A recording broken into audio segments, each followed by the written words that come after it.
Hello everyone, thank you for joining me on this lesson, which is all about scoring well in your OET writing. And in this lesson, we're going to be focusing on genre and style. In the OET exam, there are actually 6 different criteria that the examiners are going to be marking you on: purpose, content, conciseness and clarity. And for more information about those, check out our previous videos, which will give you an insight into how to score well in those different areas. There's also genre and style, which we're going to be looking at today. And then organisation and layout and language, and videos about those 2 areas will be coming to you soon. So, what do we mean by genre and style? Well, everything that you write has its own genre.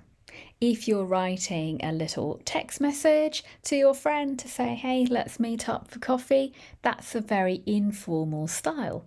If you're writing an email to a colleague, you'd use a different style. If you were writing a piece to a newspaper, you'd use a different style. And if you were writing a scientific article, again, it would be a different genre, so you'd need a different style. In this case, what you've been asked to do is to write a professional letter.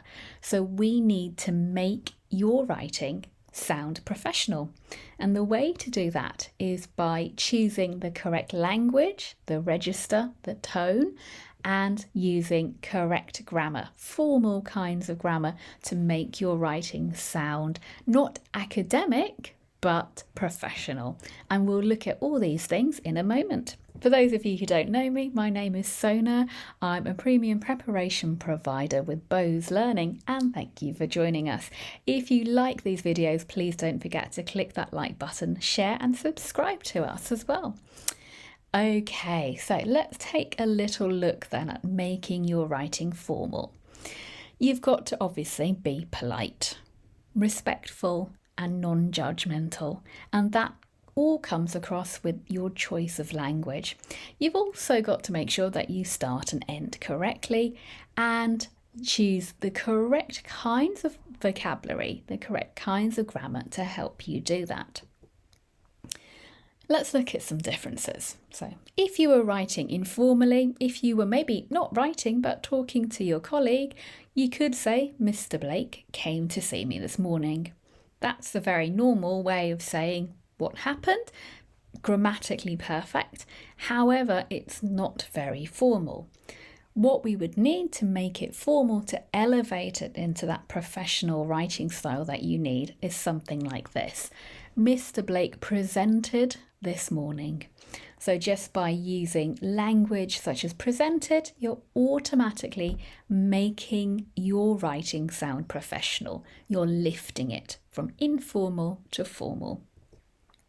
When you close your letter, you might want to say something like, thanks for seeing Mr. Blake and helping him eat more healthily. That's the message you're conveying. However, can you see that the tone is very informal? So to make it more formal, say something like, thank you, rather than thanks, for seeing Mr. Blake and helping him with his diet. We don't need to say eat more healthily, just helping him with his diet. Another thing to bear in mind for all professions, not just pharmacy, but medicine, nursing, and the allied health professions as well, is making sure that you are non-judgmental. Don't use any words which carry a connotation, which have a hidden meaning or another meaning to them. And don't add your own opinion to a patient's lifestyle choices. You might not agree with how they're living their life, but you are not allowed to express that view because that would make it informal. So let's imagine this is a situation. A patient has come to you and has been taking homeopathic pills.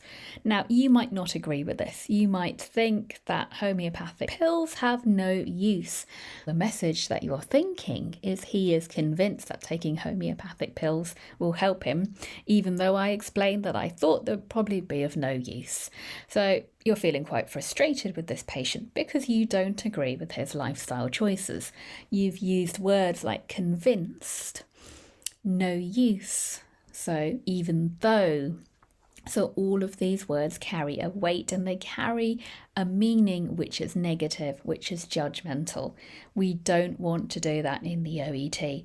We just want to keep it factual. He is taking homeopathic pills.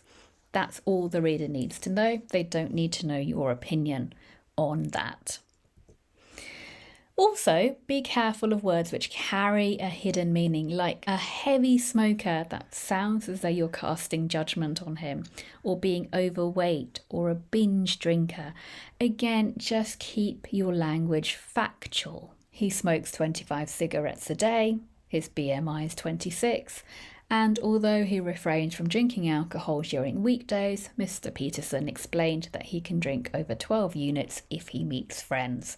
It's a little bit longer, I know, than just saying binge drinker, but it's factual. You're just saying how many units he drinks at the weekend when he meets his friends. So take away any words which have a hidden meaning, that connotation, and stick to the facts. Okay, aside from choosing your language, another way to make your letter sound professional and formal is by making sure you end correctly. We've already looked at the beginning. Thank you for seeing. But you could also end with something like, please feel free to contact me should you have any further enquiries. This is a nice standard way to end. Or thank you for providing ongoing care for Mrs. Brown. If you're writing to the patient themselves, or you know that the patient is going to get a copy of this letter, maybe they're taking it with them or they're going to receive a copy, you could say something like, we wish Mr. Ali all the best in his recovery. Or if you're writing directly to the patient, we wish you all the best with your recovery. So choose how you're going to end and keep it formal. Another way you can make sure that your language sounds formal is by using the correct grammar and language. Look at these here. They're all grammatically correct. Nothing wrong with them.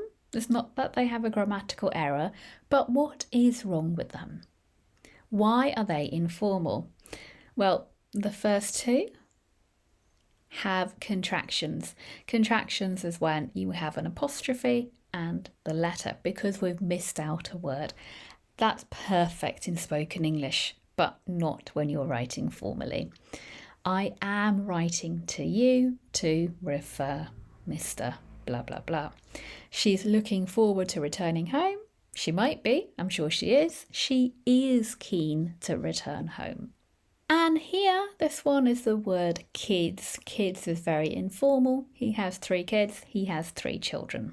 So make sure you're choosing your language appropriately and take away any contractions.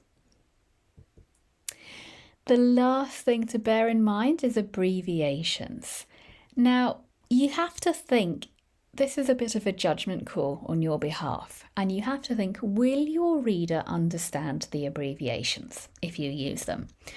BP, BMI, BID, CBC, very common abbreviations in the medical profession. But think about, is the person you're writing to in the same field? Will they understand CBC automatically? Are they even a patient? Maybe a patient understands BP, BMI. Those two things are very common in everyday language as well as in the medical profession. But BID, I'm sure most patients don't know what this means, or the blood count, I'm sure they don't know what that is. So really think about, is it okay for me to use this abbreviation? If you think your reader will understand it, maybe because they're in the same field or it's an extremely common abbreviation, then fine, use it, there's no problem. But if there's any doubt, it's better just to take that extra time and write it out. Okay, well, I hope you've enjoyed this and found out a little bit more about how you can improve your score in writing formally. Don't forget to check out our other videos as well. And if you do want a more in-depth look at writing, speaking and reading, then have a look at our on-demand courses on Udemy. I've got some discount codes for you, which I'll put in the box below, so take a look at those. Thanks for watching, take care and see you again next time. Bye-bye.